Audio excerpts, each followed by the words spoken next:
So let's go. Yun o, bago mount natin guys. Mukhang stable naman siya. Nagpalit ako ng clamp guys kasi pangit na yung dati kong gamit, yung Motools. Ito mukhang okay. Tsaka ano siya, aluminum siya lahat. Hindi siya ganun vibrate. So yun, expect na yung mga shots natin meron na tayo ulit mga point of view.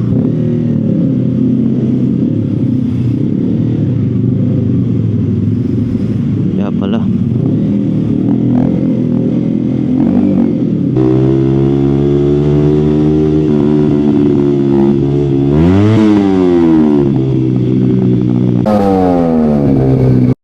bomba to.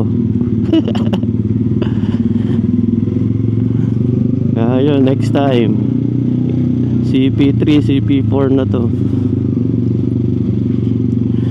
Ngayon CP1 lang.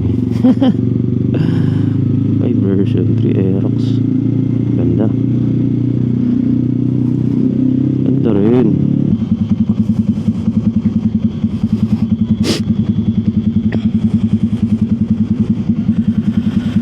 Let's go.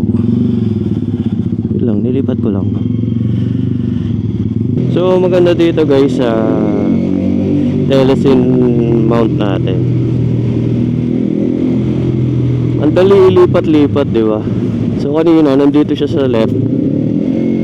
And siguro mga 3 minutes nilipat ko lang, saglit lang. So madali magbago-bago ng angulo, especially kung nagre-record ka.